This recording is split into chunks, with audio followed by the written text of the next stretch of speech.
It's Friday, Feedback Friday, the feedbackiest day of the week.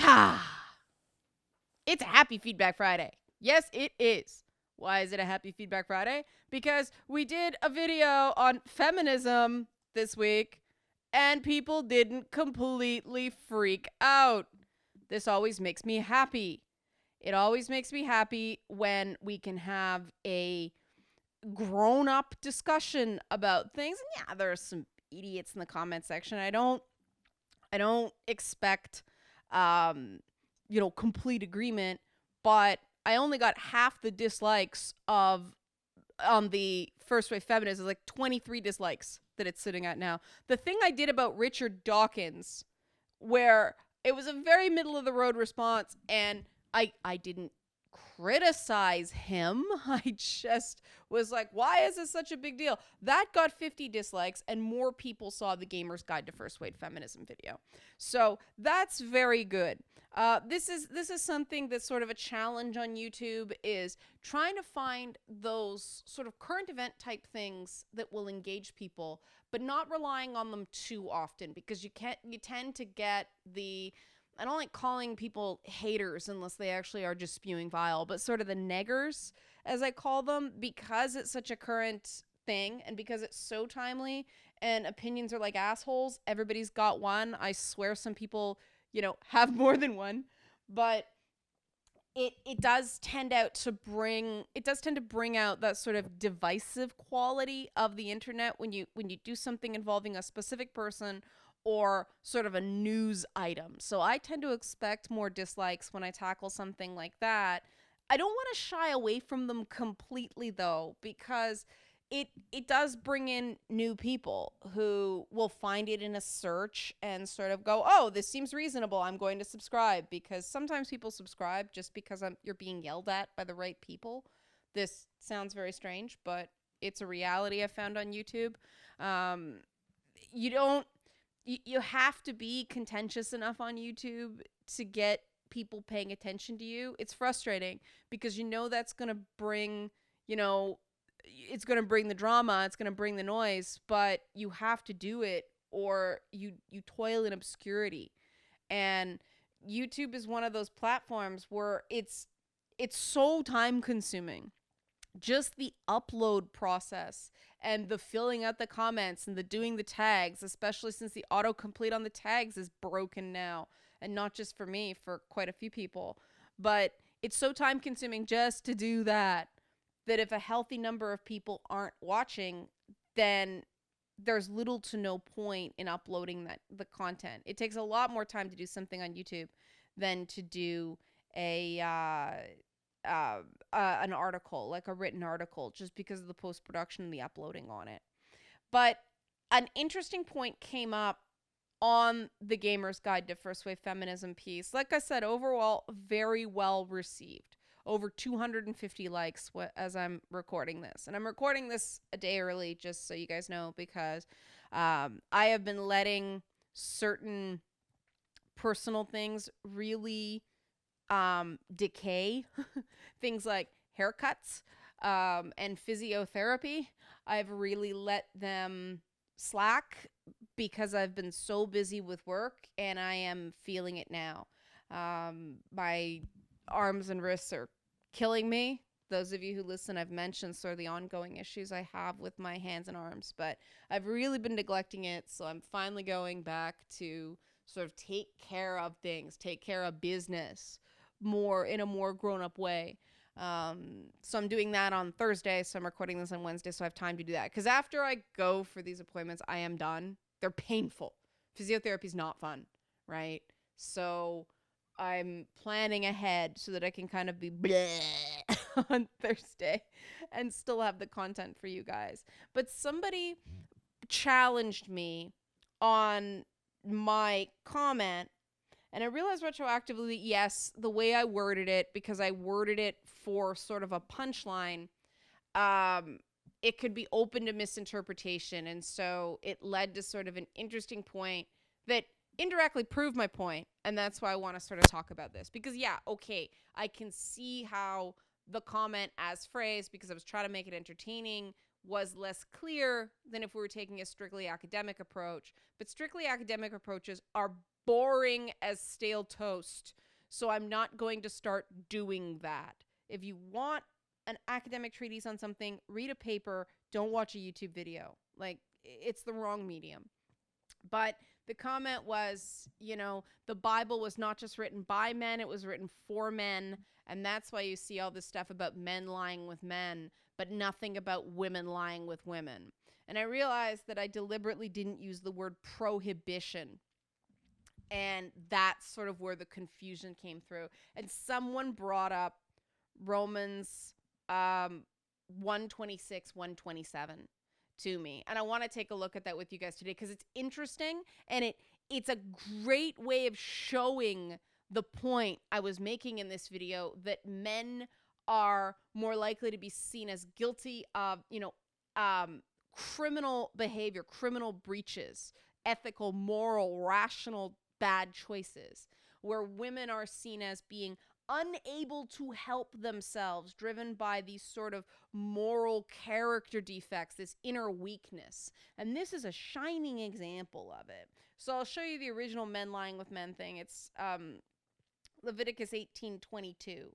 And it is one of the classic anti-homosexual clobber phrases in the Bible. And I love this website I'm showing you right now, Bible Hub. I love it because it gives you all the different versions of the passage. Any version of scripture you'd want is here, so you can see the different translations on them because they can be very different. And, most people, thou shall not from King James, but, the New International Version that tends to come first because it's the clearest is, do not have sexual relations with a man as one does with a woman. That is detestable. The King James Version is, thou shalt not lie with mankind as with womankind. It is abomination. And this is, Leviticus 20:13 is listed here. This is actually even more strident, Leviticus 20:13. If a man has sexual relations with a man as one does with a woman, both of them have done what is detestable. They are to be put to death. Their blood will be on their own heads. Now, this is actually, because it's Leviticus, because we have two passages from Leviticus, Leviticus is the rule book of the Old Testament, okay? It is the most boring book of the Torah.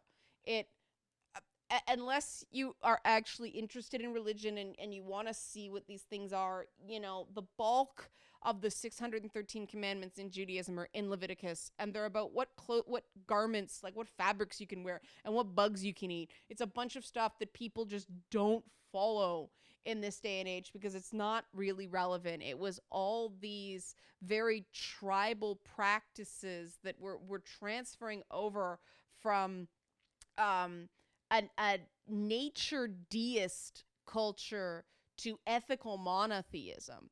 And so there's a lot of holdovers in Leviticus. And so these are actually, don't do this. It's a death penalty offense. And the do not do, the phrase, do not have, thou shall not. That's important in Leviticus 18:22 and Leviticus 20:13. And they are to be put to death is also important because the Bible is not just laying out something you shouldn't do, but what the penalty is for you doing it. Now, I want to show you the comparison between that and Romans because it's quite telling. So Romans is just, and I'll read 25 to 27, Romans 1:25 to 27, because the context is important. For they exchanged the truth of God for a lie and worshipped and served the creature rather than the Creator, who is blessed forever. Amen. For this reason, God gave them over to degrading passions, for their women exchanged the natural function for that which is unnatural. And in the same way also the men abandoned the natural function of the woman and burned in their desire toward one another, men with men committing indecent acts and receiving their own persons the due penalty of their error. Now, do you notice the difference between don't do this, stupid, and this is what happened? This women becoming lesbians was the fallout, was the consequence for turning away from God. It was not the crime, it was the consequence of the crime. Oh, the women folk went, they can't help it, they're just responding to something. And do you notice the due penalty of their error comes after men with men committing indecent acts? So again, the entire structure of this this transgression is again focused on men and what, sort of, oh, you were bad and so your women went crazy, and it's all about God's wrath against sin, the context. And so instead of women being and we start talking about agency and stuff like that, instead of women being actors, the people who did the bad thing, the female behavior is the consequence of the bad thing. The moral actor in this scenario is not the women. Like, do you see what I'm saying? That the phrasing is exceptionally different. So it's like, hey, if you don't want your women turning into lesbians and just making out with each other, don't go against God. Don't sink into lust because it all goes mental. Then there's this sort of idea that women can't think or act for themselves here. And I mean, I'm exaggerating obviously for comedic effect, but the phrasing, the way this is presented is very, very telling in the thing I was saying about how men are the primary audience, the presumed audience for the Bible. The Bible has a presumed male audience. And that this idea of men being ethically and morally responsible, whereas women being driven by these uncontrollable fits of passion. This is something that has negatively impacted the way society responds to women to this day. And I dealt with that in this video. And this is something I feel very strongly about. Now, we did have an interesting bit of a breakthrough this week about that the U.S. military is finally caving in and recommending that women serve in combat roles. This week, I just came across a story. I retweeted it. They're saying that military generals are saying that women should have to register for the draft, and this is huge. This is big because it means that women are actually going to be able to serve equally in the military. And, certain generals, especially in the Marines, were dead set against this up until recently. And so I think this is a big step. I think this is one more step towards true equality in the West for women. And yes, it's true that other parts of the world have much bigger problems when it comes to inequalities. The level of inequality is significantly higher in other parts of the world, like Saudi Arabia and Jordan and places like that. But that doesn't mean we can just ignore the double standards and the restrictions here at home. And I personally think this is great. The reason, and people are like, some feminists disagree. I'll get to why when I deal with my video in second wave feminism. There's a connection that I want to make historically that sort of explains why a lot of organized women's groups don't support women in combat roles. And it actually has nothing to do with gender, and it has to do with sort of intersectional social justice messy stuff. But I personally think it's great.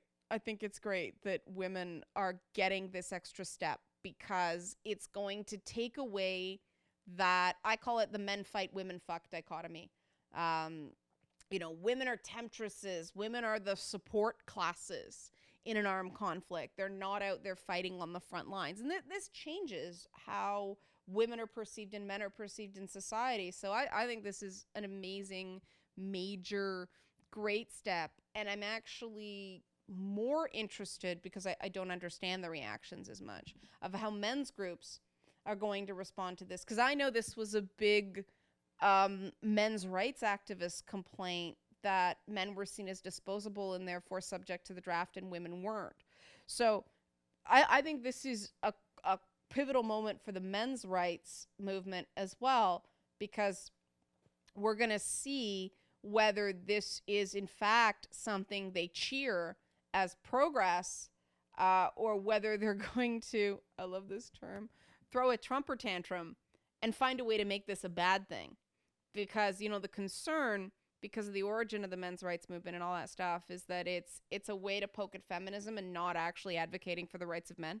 That's a big criticism the movement gets. And so this is a pivotal point to see whether they're actually going to go, okay, now there is equality there because men don't have to be sent off to die while women don't. We'll see. I am very curious to see how this goes. So that was a lot of information for a Feedback Friday. It was especially heady information, complete with some theology. And I still managed to do it in under 20 minutes. Yay! So thanks for watching, guys. Hope you find this informative. The suffrage stuff is coming up for next week. The full party chatter thing is coming up next. The interview with Nicole, just a regular gamer. I love doing those interviews. Still trying to figure out, last party chatter I didn't do a preview. This time I did. And the reason for that is because people who are not professional interviewers sometimes take a while to get going. And I want to just sort of prime things so that people know that this is sort of the Cole's Notes of the content you're going to see. So, because the interview does start a bit slow. And I want to be able to let people know that we do get into sort of meat and not just what games we like. So I did that to try to let people know that there is going to be meaningful content later in the video. But I want to know what you guys think. You guys know this. This is why we do Feedback Friday. Let me know. Do you like the previews, or would you rather just the interview go up? Because the previews are actually work. I have to go through the interview and not just check it for audio lag. Because, oh God, audio lag is terrible when recording Skype. But, you know, not just check it for audio lag and not just fix that and put in the fancy pants backgrounds.